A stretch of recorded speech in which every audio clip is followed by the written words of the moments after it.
असलकुम everyone, welcome to my channel, welcome to another vlog. I hope आप सब ठीक होंगे। हम लोग भी अल्हम्दुलिल्लाह ठीक हैं। और दिन का आगाज़ सुबह से करते हैं और बहुत खूबसूरत मौसम हुआ था, बड़ा ही प्यारा मौसम इस तरह लगता है। तो यहाँ पर मैं अभी ब्रेकफास्ट बनाने लगी हूँ। आज है जी वीकेंड, तो बच्चों की तो छुट्टी है। वैसे तो मेरे बच्चे काफ़ी दिनों से स्कूल नहीं जा रहे, लेकिन ये है कि चले मैंने कहा कि आज वीकेंड है तो प्रॉपर ब्रेकफास्ट बनाती हूँ। बच्चे अभी नहीं उठे थे, वरना तो पहले मुझसे पहले ही मेरे बच्चे उठे होते हैं। और उसके बाद ये है कि फिर नाश्ता वगैरह बनाऊँगी। अभी अपने लिए और भाई के लिए नाश्ता बना रही हूँ, साथ साथ आपके साथ करती हूँ कुछ बातें।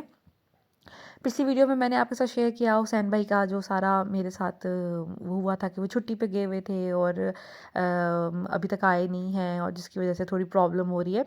तो आप में से बहुत से लोगों के ना मिले जुले ओपिनियंस थे, तो मैंने सोचा कि मैं क्लियर कर लूँ। वैसे तो हर इंसान की अपनी लाइफ होती है, और आप जो भी अपनी लाइफ में कर रहे होते हैं ना, अपने पॉसिबल वेज़ के अंदर रहकर, अपने पॉसिबिलिटीज़ को देखकर और अपने इन्वायरमेंट या अपने सोर्सेज़ को देखकर कर रहे होते हैं। लेकिन क्योंकि मैं वीडियोस बनाती हूँ, आपके साथ बहुत सी चीज़ें शेयर करती हूँ, तो आप लोग वैसे भी कंसर्न शो करते हैं, बहुत सी बातें वैसे भी पूछते हैं। तो मैंने सोचा कि मैं इसके बारे में भी एक्सप्लेन कर दूँ। तो सबसे पहले देखें, मैंने कोई ख़ास गिला नहीं किया था, मैं बस परेशान हूँ क्योंकि हुसैन भाई लिटरली 3-4 दिनों का कह के गए थे और उनको आते आते काफ़ी टाइम लग गया, जिसकी वजह से बच्चों का प्रॉब्लम हो रहा है। Of course pick and drop का, घर के कामों का मुझे ऐसा जितना फ़ील नहीं होता, क्योंकि देखिए मैं घर के काम करती रहती हूँ। और मैं किसी ऐसे घर से नहीं आई जहाँ पे हमारे इर्द गिर्द नौकर चाकर थे, या हमें बहुत ज़्यादा एक नौकरों की टीम थी या कुछ इस तरह। मेरी अम्मी ने सारी ज़िंदगी अपने काम अपने हाथ से किए हैं अभी तक। मेरी दादी अम्मा जब तक वो फोत हुई हैं, आई थिंक लास्ट 3 मंथ्स उन्होंने काम नहीं किया, क्योंकि वो उनकी मेमोरी लॉस हो गई थी, फिर वो कोई काम ही नहीं कर पाती थी। लेकिन थ्रू आउट उन्होंने हर काम खुद किया है, किसी बहू की हेल्प लिए बगैर। उनको अच्छा लगता था अपने काम खुद करना। मैं उन्हीं की पोती हूँ और मैं अपनी अम्मी की बेटी हूँ, जो कि सारी लाइफ खुद काम करती रही हैं और बहुत अच्छे से अपने घर को उन्होंने मैनेज रखा, मेहमान भी देखे, रिश्तेदारियाँ भी निभाई, सब कुछ किया। तो मुझे काम करने से कोई भी कभी प्रॉब्लम नहीं होती। लेकिन ऑफ़ कोर्स मैं अपने बच्चों को भी पढ़ा रही हूँ। हमारी माएँ बच्चों को नहीं ना पढ़ाती थी, तो बच्चों की रिस्पॉन्सिबिलिटी टोटली पढ़ने की वो मुझ पे है। और आपको पता है कि आजकल बच्चे स्कूल नहीं जा रहे, तो इस वजह से फिर बहुत मुश्किल हो जाता है कि मुझे उनको क्लास वर्क भी करवाना पड़ता है और होमवर्क भी करवाना पड़ता है, बाकी चीज़ों के साथ साथ। तो फ़र्स्ट ऑफ़ ऑल मैंने आपसे एक बात शेयर की थी हुसैन भाई के से रिलेटेड, कि वो गए हुए हैं इसलिए आ नहीं रहे, क्योंकि आप लोग ही अक्सर पूछते हैं कमेंट्स में, अक्सर मुझे आ रहे होते हैं हुसैन भाई कहाँ हैं, हुसैन भाई कहाँ हैं। एक बात। दूसरी ये बात, किसी ने कहा था कि आपके भाई क्यों नहीं, काफ़ी कमेंट्स आए थे कि जिन्होंने पूछा था आपके भाई क्यों नहीं छोड़ के आते बच्चों को। तो देखिए, मेरे भाई को ड्राइविंग नहीं करनी आती, लाइक वो कार ड्राइव नहीं कर सकता। अभी छोटा है, मैंने बताया भी था कि वो मुझसे 13 साल छोटा है, और वैसे भी कभी गाड़ी चलाने का मौका नहीं मिला और ना ही इजाज़त। तो इस वजह से फिर वो कार तो ड्राइव करता नहीं है। और जहाँ तक बात रही बाइक की, तो मेरे बच्चे कभी बाइक पे नहीं बैठे, हालांकि इनके दादा के पास, चाचा के पास बाइक है। हाँ, थोड़ी देर के लिए चाचा अब आकर ले जाते हैं पास ही स्टोर में कोई चीज़ वगैरह दिलवाने। लेकिन मेरे बच्चे ऐसे कंफर्टेबल नहीं हैं बाइक पे, या वो शायद बच्चों को तो अच्छा लगता है कोई भी चेंज, लेकिन मेरे हस्बैंड समझते हैं कि बाइक ना बहुत अनकंफर्टेबल होती है और थोड़ी सी मुश्किल है बच्चों की सेफ्टी उसमें। इस वजह से वो बच्चों को ना बाइक पे कम ही कहीं भी लेके जाते हैं। तो इस वजह से फिर बाइक तो घर में है, लेकिन थोड़ी बहुत उसकी भी ख़राबी हुई हुई है, थोड़ा सा उसका इशू बना हुआ है। अब वो तो कोई बड़ा बंदा हो, कोई सेंसिबल बंदा हो, वो जाए उसको लेके जाए और ठीक करवाए। तो इस वजह से वो फिर ख़राब भी है। दूसरा ये कि मेरे हस्बैंड ने आज तक मुझे मेरे भाइयों के साथ बाइक पे नहीं बैठने दिया। वो कहते हैं मुझे डर लगता है, तो इसीलिए फिर वो बच्चों को भी नहीं बैठते देते, तो बाइक वाला तो ऑप्शन ही नहीं है। तो बस ये रीज़न है जिसकी वजह से फिर मुझे छुट्टी भी करवानी पड़ी बच्चों की, और ये वो। उसके साथ ही साथ अक्सर लोग मुझसे पूछ रहे हैं कि या अपनी सजेशंस दे रहे हैं कि आपको मर्द को घर में नहीं रखना चाहिए, एक मेल सर्वेंट नहीं रखना चाहिए, कोई बच्ची रख ले, और काफ़ी ओपिनियंस डिफरेंट डिफरेंट आ रहे हैं। तो देखें, मैं ख़ुद भी शुरू में कंफर्टेबल नहीं थी एक मेल के साथ, क्योंकि मैंने लाइफ में हमारे कभी बचपन में कहीं पे भी कभी भी हमारे इवन जितने भी रिलेटिव्स हैं, कभी किसी ने मेल सर्वेंट नहीं रखा। लेकिन ये इस्लामाबाद है, इस्लामाबाद में आपको पता है कि आर्मी कल्चर बहुत ज़्यादा है, यहाँ पर बहुत से लोग हैं जो आर्मी से रिलेटेड हैं।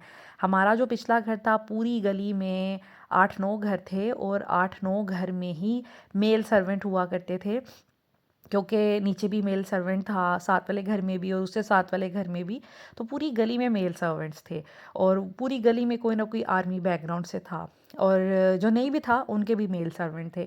तो इस्लामाबाद में ना ये सिस्टम बहुत ज़्यादा है, ये बटलर वाला ना, कि आर्मी आपको प्रोवाइड करती है एक कोई बटलर जो घर के काम भी करता है, जो कुकिंग वगैरह भी करता है। तो यहाँ ऐसे ये बहुत कंसेप्ट है, यहाँ पे ये चीज़ नॉर्मल समझी जाती है। इसके अलावा यहाँ पर ये लोग अवेलेबल भी फिर बहुत हैं, क्योंकि उनको पता है कि यहाँ पर आर्मी के लोग हैं और कोई ना कोई घर में अपॉइंट कर ही लेता है किसी बंदे को। तो यहाँ पर इस तरह के लोग बहुत ज़्यादा अवेलेबल होते हैं और रीज़नेबल प्राइस पे आपको रीज़नेबल सैलरी पे मिल जाते हैं। और जहाँ तक बात रही बच्चियों की, यहाँ पर ऑल टाइम रहने वाली बच्चियाँ अवेलेबल नहीं होती। मैंने पहले भी जो मुक़द्दस बच्ची थी मेरे पास थी, वो फैसलाबाद से मंगवाई थी और मैंने आपके साथ शेयर किया था, उसका हमने एडवांस एक पूरे साल का दिया हुआ था, जबकि वो मेरा ख़्याल है मेरे पास 4 महीने रही है और वो मुझे पैसे अभी तक रिकवर नहीं हुए, क्योंकि उसने मुझे इतना परेशान किया, इतना तंग किया कि मैंने उसको वापस भेज दिया। और उसके अब्बू क्योंकि पैसे वो खर्च चुके थे और वो एक गरीब आदमी थे, तो मुझे ये लगा कि हम लोगों ने कहा कि चलें कोई बात नहीं, इट्स ओके, हम किसी को परेशान नहीं करते। और जिन्होंने रख के दिया था उनके घर रही वो मुकद्दस, उनको भी बहुत परेशान किया। तो मैंने उन्हें कहा कि मुझे आप लोगों को परेशान नहीं करना, आप पैसों की फ़िक्र ना करें, इसको इसके घर भेज दें। तो मैं ऐसा नहीं चाहती कि मैं अपनी मुसीबत आपके गले डाल कर तो खुद आराम से बैठ जाऊँ। तो ठीक है, पैसे हैं ना, पैसे आनी जानी चीज़ होती हैं, तो चलें कोई बात नहीं, मिल गए तो ठीक है, ना मिले तो कोई बात नहीं। इस वजह से वो बच्ची चली गई और पैसे हमारे रिकवर नहीं हो सके। तो इस तरह की चीज़ें ना ज़िंदगी में होती रहती हैं आपके साथ। और बच्चियाँ जो होती हैं ना, ये जो छोटी बच्चियाँ होती हैं, ये काम करने में बिल्कुल भी इंटरेस्टेड नहीं होती। इनके पेरेंट्स ने इनके साथ किया होता है ज़ुल्म, खुद एडवांस ले लेते हैं, खुद इनकी सैलरी वो लेते हैं और बच्चियों के हाथ कुछ नहीं आता और बच्चियों को लोगों के घर में काम करना पड़ता है। तो फिर वो इतनी रिबेलियस हो जाती हैं, इतनी फ्रस्ट्रेटेड हो जाती हैं, वो अपने पेरेंट्स से बिल्कुल प्यार नहीं कर रही होती और वो रादर नफ़रत कर रही होती। मेरे पास 2 बच्चियाँ ऐसी रही हैं, बल्कि 3, कि जो अपने पेरेंट्स के ख़िलाफ़ बातें किया करती थी और वो कहती थी कि नहीं, अब्बू ऐसे हैं, अम्मी ऐसे हैं, या उनको ऐसा लगता था कि पेरेंट्स हमें ज़ुल्म कर रहे हैं, और है भी ज़ुल्म बिल्कुल। खुद वो लोग घर में रहते हैं और बच्चियों को दूसरों के घरों में छोड़ा होता है, अगले उनके साथ जो मर्ज़ी सलूक करें, वो फिर अगलों पे ही डिपेंड करता है। और ये लोग ख़बर भी नहीं लेते 2-2 महीने अपने बच्चों की, या सिर्फ महीने बाद सैलरी के लिए पैसे कॉल कर देते हैं और अपनी बच्चियों की ख़बर नहीं लेते। तो ख़ैर, इस वजह से ना मेरा एक्सपीरियंस अच्छा नहीं रहा। अब बच्चियाँ क्योंकि इतनी फ्रस्ट्रेटेड होती हैं अपने पेरेंट्स के साथ, अपनी फैमिली के साथ, वो हमें भी फैमिली नहीं समझ पाती, या फिर वो समझती हैं ये बर्डन है जो हमने कैरी किया हुआ है, या हम ये काम कर रहे हैं, ये हम पे ज़ुल्म है। इस वजह से, और उनके हाथ भी कुछ नहीं आता। देखें, काम वो इंसान सही तरीके से करता है जिसके हाथ में ना सैलरी आए, उसको कोई रिवॉर्ड मिले। जब आपको कोई रिवॉर्ड ही नहीं मिलना, बगैर रिवॉर्ड के आप कोई काम कैसे कर सकते हैं? तो इसी तरह जब हुसैन भाई को हमने रखा, हमारे पास कोई ऑप्शन नहीं था और हस्बैंड ने इनको ऑफिस के काम के लिए रखा था, लेकिन उन्होंने कहा मुझे घर का काम भी आता है और इस वजह से मैं कर सकता हूँ। तो हमने कहा कि चलें ठीक है, कोई बात नहीं, ये तो अच्छी बात है। उन दिनों में हमें ज़रूरत भी थी। मेरे हस्बैंड ने कहा कि चलें, मैं ऑफ़िस कौन सा डेली बेसिस पे जाता हूँ, जब जब जाया करूँगा इनको ले जाऊँगा। और ऐसा मैंने आपके साथ शेयर भी किया हुआ है, जब हस्बैंड जाते थे ऑफ़िस तो उनको ले जाते थे साथ, क्योंकि मैं अकेली घर में फिर नहीं रहती थी ना, और उनको रखा भी इसी मकसद से था कि मेरे हस्बैंड चूँकि हर वक्त घर में रहते हैं, वो वर्क फ्रॉम होम करते थे ज़्यादातर, सिर्फ मीटिंग्स के लिए जाया करते थे। दैट्स वाई हमें कोई प्रॉब्लम नहीं थी कि हुसैन भाई हमारे घर में रहे ना शुरू में। और उसके साथ साथ वक्त जैसे जैसे गुजरता गया, हुसैन भाई पे भी एतमाद होता गया और हम उनके साथ कंफर्टेबल फ़ील करना शुरू कर दिए। लेकिन हाँ, मैंने हर तरह से, हर लिहाज से जो जो प्रिकॉशंस थे वो मैंने लिए। मैंने अपनी ड्रेसिंग चेंज की, क्योंकि पहले मैं ट्राउज़र शर्ट में भी घूम रही होती थी घर में, लेकिन फिर जैसे हुसैन भाई को रखा तो मैं बिल्कुल ट्रेडिशनल, जो हमारी ट्रेडिशनल ड्रेसिंग होती है, मैं उसमें आ गई थी। मैं घर में ट्राउज़र शर्ट्स नहीं पहनती थी, इसके अलावा मैं दुपट्टे का बहुत ख़्याल करती थी और मैं बच्चियों का बहुत ख़्याल करती थी कि बच्चियाँ अगर नीचे हैं तो मैं भी नीचे रहूँ, अगर ऊपर हैं तो मैं भी ऊपर रहूँ। लाइक जो जो प्रिकॉशंस हो सकती थी, जो जो केयर हो सकती थी, हमने किया। और हम हुसैन भाई के साथ कंफर्टेबल थे। वो एक अच्छे आदमी थे और उनको काम करने में भी आसानी थी, और वो उनको सैलरी भी प्रॉपर मिल रही थी, और जो सैलरी मिल रही थी वो उस पे बहुत हैप्पी थे। इसके अलावा जहाँ तक बात रही कि काम करने की, तो देखें, आपने मेरी वीडियोस देखी हैं, आपको पता है कि मैं ख़ुद भी अपने हाथ से काम करना पसंद करती हूँ, और मैं अपने हाथ से काम करती हूँ। ऐसा नहीं है कि हुसैन भाई पे सारा बर्डन था या वही सारे काम करते थे, नहीं, हम लोग मिल के किया करते थे। और मैं उनका बहुत एहसास करती थी कि एक इंसान क्या-क्या काम करे, तो मुझे भी थोड़ा उनका ख़्याल करना चाहिए। और मेरे हस्बैंड इवन कहते थे कि नहीं, हम उनको पे करते हैं और अच्छा खासा पे कर रहे हैं, तो आप उनसे करवाया करें जो काम आपका दिल करता है। तो मैं सोचती थी कि नहीं, कुछ काम मेरे करने वाले हैं और मैं उसमें कंफर्टेबल हूँ। तो बस इसी तरह जो है, मैं अपनी तरफ से तो बहुत ख्याल करती थी। अब देखें, लॉन्ड्री का सारा काम मेरे पे है, वो हों या ना हो, वो हों तब भी। जैसे लॉट्स बनाना, मशीन में कपड़े डालना, फिर फैला लेना, फिर इस्त्री करना, फिर कपड़े फ़ोल्ड करना, कबर्ड्स में रखना, इनमें से कोई भी काम हुसैन भाई नहीं करते थे। लाइक कपड़े वगैरह फ़ोल्ड मैं करती थी, सब कुछ मैं खुद ही करती थी।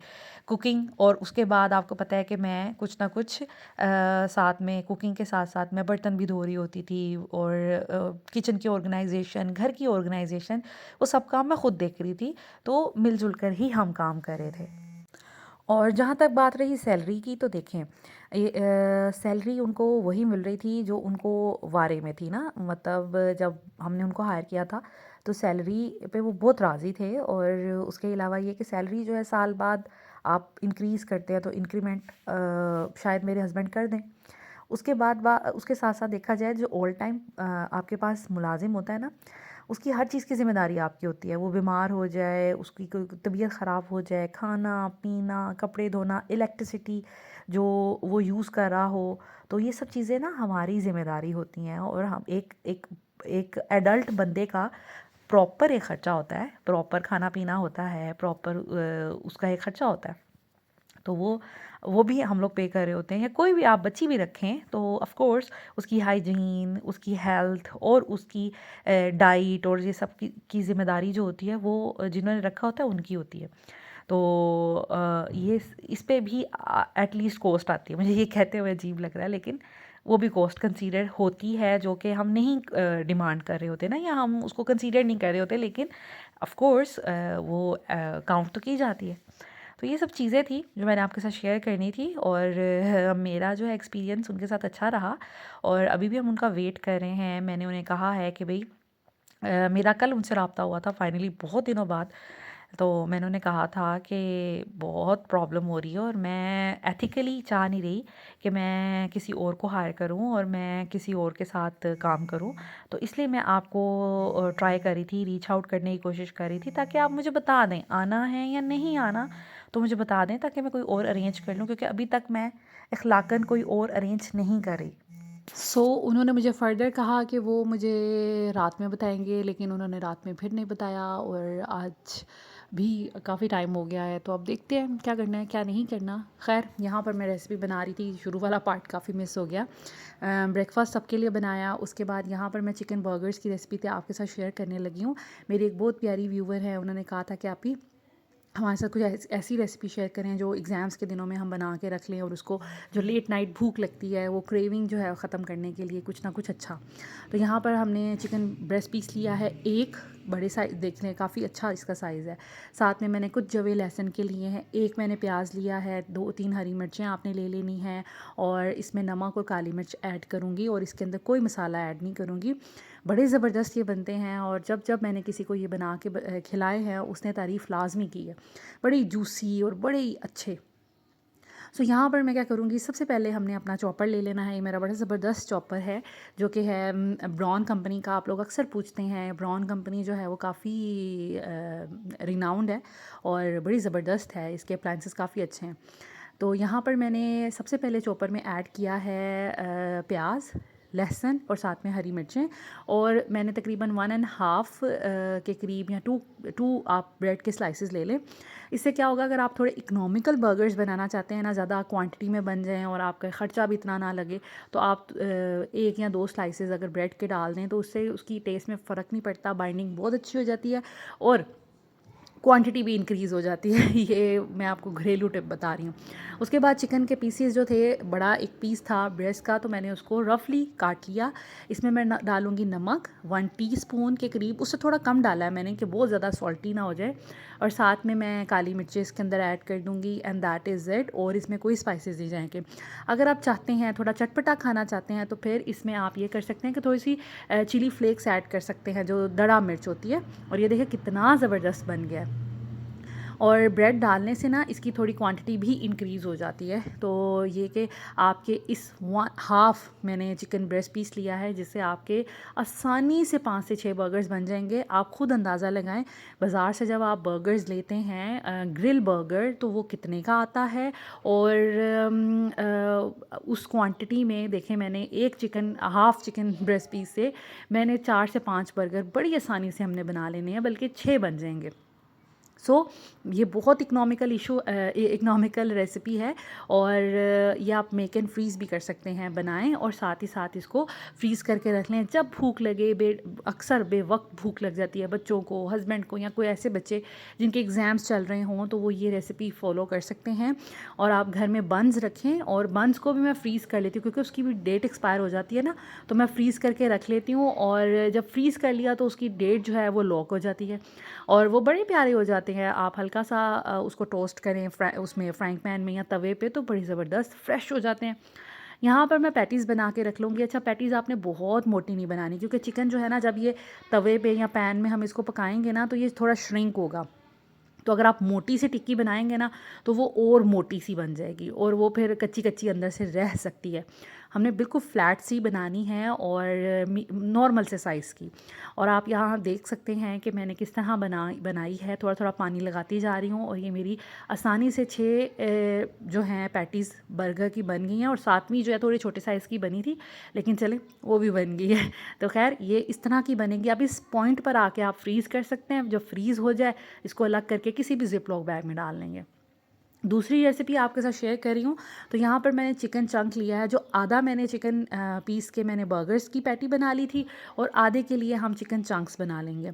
इसको भी आप कई रेसिपीज़ में यूज़ कर सकते हैं। जैसा कि आप इससे कोई भी किसी किस्म के भी रैप्स बना सकते हैं, टोर्टिया रैप बना सकते हैं, आप इसके साथ शावरमा बना सकते हैं, आप इसको पिज़्ज़ा की टॉपिंग के लिए यूज़ कर सकते हैं, और आप इसको एंड आप बर्गर्स में भी यूज़ कर सकते हैं। लाइक किसी भी तरीके से आप पराठा रोल भी बना सकते हैं। तो ये सिंपल सी रेसिपी है। आपने हाफ़ या जितनी भी क्वांटिटी मैटर करती है आपकी फैमिली के साइज़ पर, आप एक फुल चिकन ले लें, आप 2 चिकन के बटरफ्लाइज ले लें, और आपने छोटे छोटे चंक्स बना लेने हैं, और उसको आपने मैरिनेट करके रख देना है। और कच्चा ना रखिएगा, क्योंकि ये डीफ्रोस्ट करने में फिर आपको प्रॉब्लम होगी। आपने इसको बिल्कुल रेडी टू ईट आप रखें, जैसे इसको हल्के से फ्राइंग पैन में घी डालकर, ऑयल डालकर, और उसको पका लें, और उसको आप फ्रीज़ कर दें। जब आपका दिल करे, बच्चों को बेवक्त भूख लगे, आप शावरमा ब्रेड मंगवाएं, उस पर आप ये सॉसेस वगैरह लगा के बच्चों को दे सकते हैं। आप पराठा रोल बना के दे सकते हैं, आप टोटिया रैप बना के दे सकते हैं। घर में सैलड की चीज़ें पड़ी रहती हैं, प्याज, क्यूकम्बर, और इसके अलावा पिकल क्यूकम्बर वाला, या फिर ऑलिव्स डाल सकते हैं, आप टमेटोज़ डाल सकते हैं, बंद गोभी, आइसबर्ग, कुछ भी जो आपके बच्चों को पसंद है। अब इसके इंग्रेडिएंट्स की बात कर लेते हैं। तो इंग्रेडिएंट्स में मैंने इसमें हाफ़ टी स्पून के करीब नमक डाला है, बहुत ज़्यादा नमक नहीं डाला, क्योंकि मैं सॉसेस भी डाल रही हूँ। सिरका और रेड सॉस, जो हॉट सॉस होती है, और इसके अलावा सोया सॉस, ये 2-2 चम्मच मैंने डाली है। थोड़ी सी मैंने इसमें ना मस्टर्ड पेस्ट डाली है। मस्टर्ड जो सॉस होती है ना, इससे बड़ा ज़बरदस्त जूसी सा और बड़ा मज़े का खट्टा खट्टा सा टेस्ट आता है, और साथ में थोड़ा सा गार्लिक पाउडर। अब हम इसको मैरिनेशन के लिए रख देंगे, और जब भी हमें 1-2 घंटे के बाद हम इसको फ्राइंग पैन में पका लेंगे, और ज़िप लॉक बैग में ठंडा करके हम लोग रख देंगे। और जब भी आपका दिल करे, आप इससे कोई भी चीज़ बना सकते हैं। तो मैं रेसिपीज़ ऐसा नहीं शेयर करूँगी, जब बनाऊँगी इससे कोई रेसिपी, तो फिर आपके साथ लाजमी शेयर करूँगी। अब यहाँ पर हम तैयारी करेंगे बर्गर्स की। तो बहुत सिंपल है बर्गर्स की तैयारी करना। इसमें जी मैंने सबसे पहले लिया है, इसको मैंने बाहर निकाल लिया था, क्योंकि ये शामी कबाब की तरह नहीं है, ये थोड़ा खुले में टाइम लेता है, बिल्कुल चिपकी हुई थी। तो साथ में मैंने उतनी देर सैलेड काट लिया। अब आप पे डिपेंड करता है बच्चों को क्या देना है, या बच्चे क्या पसंद करते हैं। मैंने ये सारी चीज़ें काट ली हैं और जैसे जैसे जिस बच्चे का मैं बर्गर बनाती जाऊँगी उस बच्चे से पूछती जाऊँगी कि आपको कौन सी सॉस चाहिए और कौन सी वेजिटेबल चाहिए, तो वो अपने हिसाब से बता देंगे। तो सॉसेस भी इसी तरह मैं बच्चों से पूछती जाऊँगी। मेयोनीज़ इसकी बेस है, उसके अलावा आप इसमें दुनिया जहाँ की जो सॉस आपको पसंद आती है आप वो डाल सकते हैं और इसको टेस्टी अपने हिसाब से कर सकते हैं। तो यहाँ पर हल्का सा आपने ऑयल लेना है पैन में और आपने इसको फ्राई कर लेना है। हल्की आंच पे कीजिएगा ताकि कीमे का कच्चापन भी सारा निकल जाए और ये जले भी नहीं, खूबसूरत सा ऊपर से कलर आ जाए और ढक दें ताकि ये अच्छे से कुक हो जाए। और यहाँ पर देखें जैसे एक साइड कुक हो जाए आप दूसरी साइड से इसको फ्लिप कर दें और दूसरी साइड को भी पकने दें। तकरीबन 6 से 7 मिनट में ये बहुत अच्छा कुक हो जाता है क्योंकि कीमा है ये। उसके बाद यहाँ पर ये देखें मैं डॉन के बर्गर्स बन जो हैं वो यूज़ करती हूँ। इनके साइज़ेस भी अच्छे होते हैं, बहुत बड़ा साइज़ नहीं होता, मुझे बहुत बड़ा साइज़ नहीं चाहिए होता, स्पेशली बच्चों के लिए तो यही साइज़ सही रहता है। अपने लिए आप ले सकते हैं बड़े साइज़ का बर्गर बन।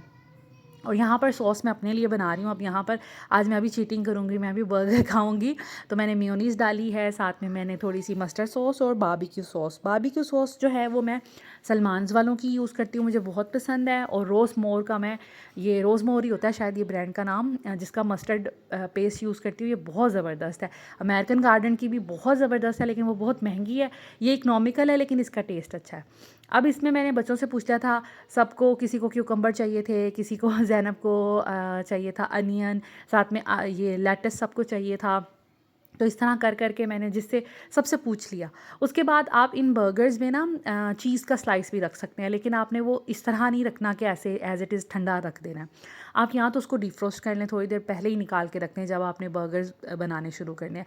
या फिर मैं क्या करती हूँ, पैटी जब पक रही होती है एक साइड से जब अच्छा सा कलर आ जाता है उसको फ्लिप करती हूँ ना, तो गरम गरम के ऊपर ना मैं चीज़ का स्लाइस रख देती हूँ। उससे क्या होता है, चीज़ मेल्ट हो जाती है, नीचे से वो पक रहा होता है। अब चीज़ को तो आपने पकाना नहीं होता वरना वो जल जाता है, तो वो फिर नीचे से पैटी अपनी पक रही होती है और ऊपर से जो है ना चीज़ भी थोड़ी मेल्ट होना शुरू हो जाती है, बड़ा ज़बरदस्त वो हो जाता है। तो आप ये तरीका भी कर सकते हैं। अभी मेरे पास चीज़ नहीं था तो मैंने फिर नहीं डाला, वैसे कमी नहीं महसूस होती कि आपने चीज़ लाजमी ही डालना है। तो लेकिन वो कहते हैं ना कि जितना गुड़ डालेंगे उतना मीठा होगा, तो जितने लवाजमात ऐड करेंगे आपका बर्गर जो है ना बड़ा मज़े का बनेगा। और इस रेसिपी को लाजमी ट्राई कीजिएगा, कोई महंगी ख़ास रेसिपी नहीं है, सिर्फ आपको थोड़ा सा चिकन चाहिए और उसके साथ आप ये रेसिपी तैयार कर सकते हैं। बाकी चीज़ें आलमोस्ट घर में पड़ी होती हैं और आपके बच्चों को इतने ही पसंद आएंगे। इवन बच्चों को नहीं, ये वो वाले बर्गर्स हैं जो कि बड़ों को भी पसंद आएंगे, ये सबको पसंद आते हैं। यहाँ पर जी हमारे बन्स तैयार हो गए थे। अब मैं लास्ट जो है ना ज़ावियार के लिए बना रही थी, उसको सिर्फ मेयोनीज़ लगा के दूंगी और पैटी में मैंने सिर्फ नमक और हल्की सी काली मिर्च डाली है ताकि ज़ावियार तक खा ले, इसलिए ये ज़्यादा स्पाइसी नहीं बनेंगे। So this is it, this is all about today's video. ये थी बर्गर्स की फ़ाइनल लुक। मैंने थोड़ा फैंसी बना दिया, मैंने कहा चले बच्चे आज ज़रा खुश हो जाएंगे ना कि मामा ने तो थोड़ी ट्रीट दे दी है। तो ऐसे कभी कभी बच्चों के लिए ना प्रेजेंटेशन खाने की बहुत मैटर करती है, बच्चे बहुत खुश हो जाते हैं। आप सिंपल सा खाना भी बच्चों को अगर अच्छे से सजा के देंगे ना तो उनको लगता है पता नहीं कुछ डिफरेंट कर लिया है या कोई डिफरेंट शेप बना दें। So this is it, this is all about today's video. I hope आज की वीडियो आपको अच्छी लगी होगी। अगर अच्छी लगे तो प्लीज़ लाइक कर दीजिएगा, शेयर कर दीजिएगा और कमेंट्स में मुझे बताइएगा कि आपको इस वीडियो का कौन सा पार्ट अच्छा लगा। Thank you so much for watching this video. Take care, अल्लाह हाफिज़।